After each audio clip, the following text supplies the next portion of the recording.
His addiction was destroying his family and health, while his neighbor slept until noon and was rich. Alex watched the sliver of light under his office door, the only thing separating his world of flickering monitors and stale coffee from the silent, accusatory darkness of the rest of the house. It was 3 a.m. Across the manicured lawn, Mark's mansion was a void, a black hole of effortless wealth. Not a single light on. Of course not. Mark was probably sleeping on a bed of money, dreaming of whatever rich, lazy people dreamed of. Alex's eyes burned. He ran a hand through his thinning hair, the mouse clicking like a time bomb under his trembling fingers. The addiction was not alcohol or pills. It was the grind. The hustle. The corrosive belief that sleep was for the weak and family time was a luxury he had not yet earned. A soft sound made him flinch. His wife, Sarah, stood in the doorway, her face a pale mask of exhaustion and sorrow. She was not angry anymore. That had burned out weeks ago. Now, she was just gone. "I booked the tickets, Alex," she whispered, holding up her phone. "The flight to the coast. The little hotel you promised me 2 years ago. We leave Friday." The words hit him like stones. Friday. The deadline for the Sterling Tower proposal was Thursday at midnight. The biggest project of his architectural career. His one shot to finally break free, to justify all these nights. "Sarah, you know I see not," he said, his voice raspy.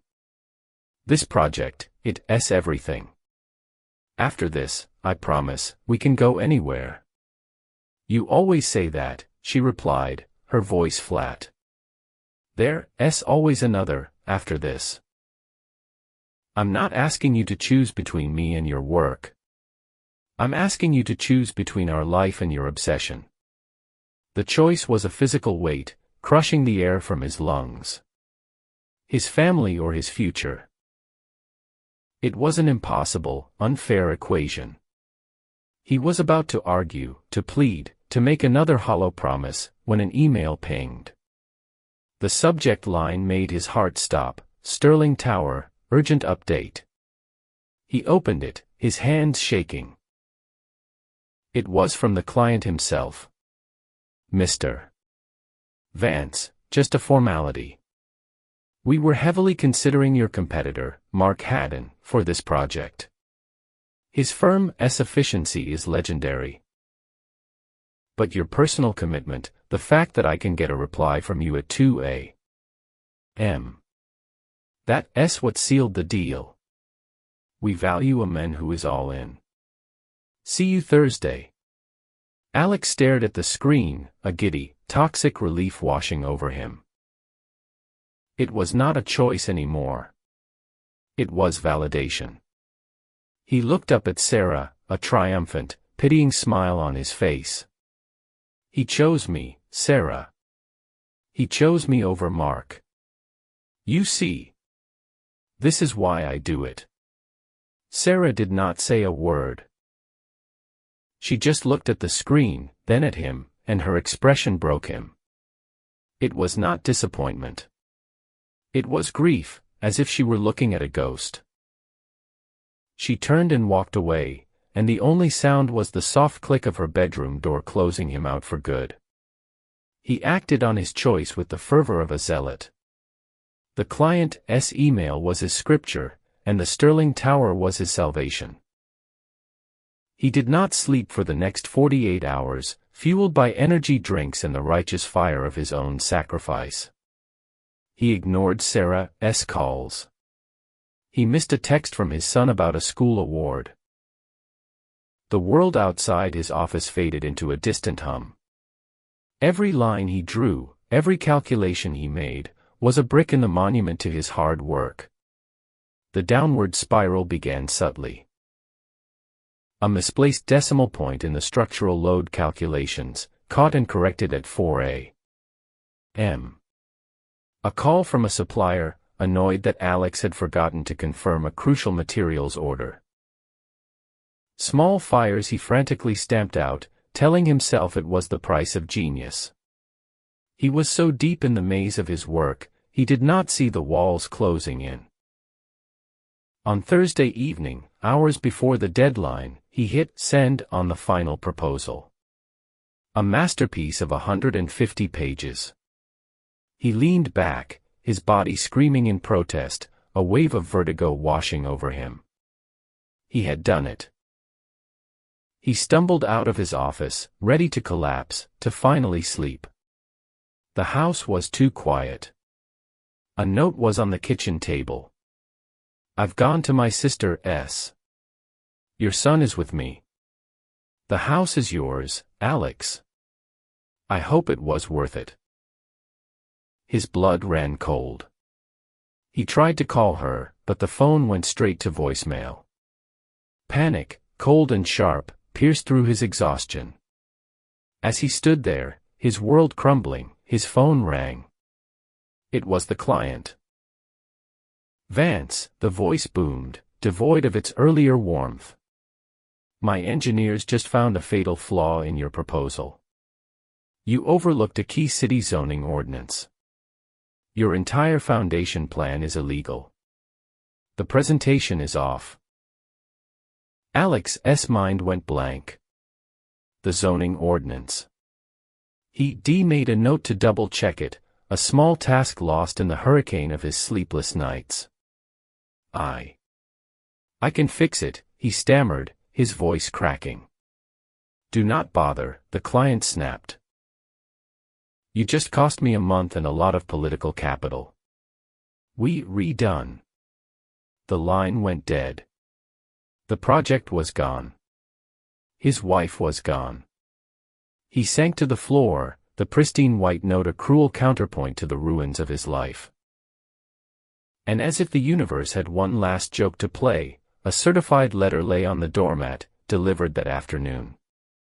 It was a foreclosure notice from the bank. The initial payment for the Sterling Tower, the money he had already mentally spent, was supposed to cover the mortgage. He was not just a failure, he was a fraud in a house he no longer owned. He found himself on Mark's doorstep an hour later, reeking of whiskey and despair. He did not know what he wanted. To yell. To fight. To demand the secret to a life that seemed like a cruel joke at his expense. Mark opened the door, not in silk pajamas, but in a simple t-shirt and jeans. He did not look surprised. He looked bored. "Alex," he said calmly. "I figured you'd be stopping by. Come in." Alex stumbled inside, ready to unleash a torrent of rage, but Mark cut him off. "Let me guess. The Sterling Project. Zoning flaw. You worked yourself into the ground and blew it at the finish line." The words were so accurate they felt like a physical blow. Mark led him to a minimalist office, dominated by a single, massive screen. "You think I'm lazy, do not you?" Mark said, tapping a few keys. "You think I sleep all day? The truth is, I work about 4 hours a day. Because I built this." On the screen, a program came to life. "I call it Nexus," Mark said. "It's an architectural AI I developed. It handles 90% of the grunt work.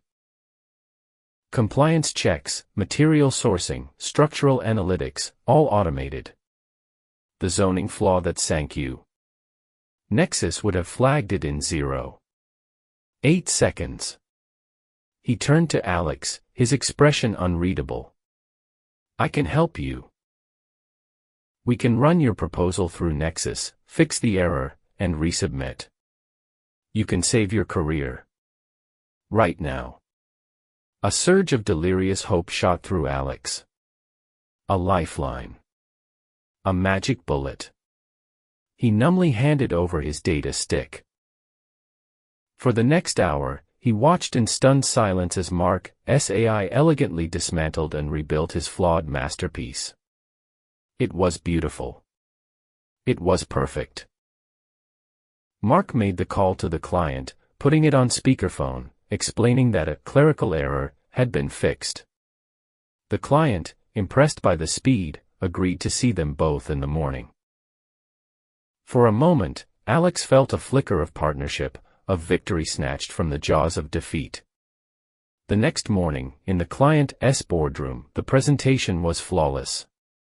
The client was ecstatic. Incredible. He boomed, shaking Mark's hand. This is the most efficient, brilliant fix I've ever seen. He then turned to Alex, his eyes cold. Vance, thank you for bringing this to my attention. Your contract is terminated, of course. But I'm officially signing a multi-year, exclusive licensing deal with Mr. Haddon for his Nexus platform. It's far more valuable to my company than a single architect. We're cutting out the middleman. Alex stared, uncomprehending. Mark stood beside him, a picture of calm success. He met Alex's horrified gaze and gave a tiny, almost imperceptible shrug. It was not a rescue. It was an ambush. Mark had not just saved the project, he had used Alex's failure as a live product demo to steal his client, his career, and the last shred of his dignity. Alex was not just beaten. He was the fool on which a smarter man had built an empire. He was back in his empty office, the foreclosure notice a bookmark in his life's final, pathetic chapter. Rock bottom was not a loud crash, it was a profound, suffocating silence. He stared at the Sterling Tower plans, the monument to his own stupidity. He saw the elegant lines, the grand vision, and the tiny, fatal flaw. But then his eyes caught something else. A small, handwritten annotation in the margin, made weeks ago, before the madness took over. Client ego note, non-negotiable. Rooftop Zen garden must have authentic Yoshino cherry trees, not maples. Personal to his late wife. It was a trivial detail, an artistic flourish. An inefficient, sentimental request. Nexus, the god of optimization, would have flagged it as a budgetary anomaly, suggesting a cheaper, hardier local tree. Mark, the priest of systems, would have agreed, seeing only a percentage point to be saved. He sold efficiency, not empathy. And in that moment, the epiphany struck Alex, not as a lightning bolt, but as a slow, cold sunrise. Mark had not stolen his career. He had only stolen the parts that could be automated. He could not steal the human part. The part that listened. With a clarity he had not felt in years, Alex picked up the phone. He did not call to beg or to bargain. He called the client. Mr. Sterling, he said, his voice steady. I understand your decision to go with Nexus. It's a brilliant system for building a tower. But it will never build your tower. He paused. That Zen garden you wanted. For your wife. Nexus will tell you Yoshino cherry trees are a poor choice for this climate. It will recommend concrete benches because they have better ROI. I'm the only person who knows why those trees matter more than the entire budget. There was a long silence on the other end of the line. The sound of a man of immense ego realizing he was about to be optimized into a statistic. The next day, a new contract arrived via courier. Not just for the Sterling Tower, but for 2 future projects. A new clause was highlighted in yellow: lead architect's personal design supervision is mandatory and non-negotiable. A week later, Alex was sketching in a notebook in his sunlit office, the scent of fresh coffee in the air. Sarah walked in, not with a suitcase, but with 2 mugs. She placed one on his desk and put a hand on his shoulder. He looked up, and for the first time in years, she saw not a haunted workaholic, but the men she had married. Outside, a moving truck was parked in front of Mark's mansion. A for sale sign was hammered into the perfect lawn. His addiction had been the noise of being busy. His salvation was the quiet power of being present.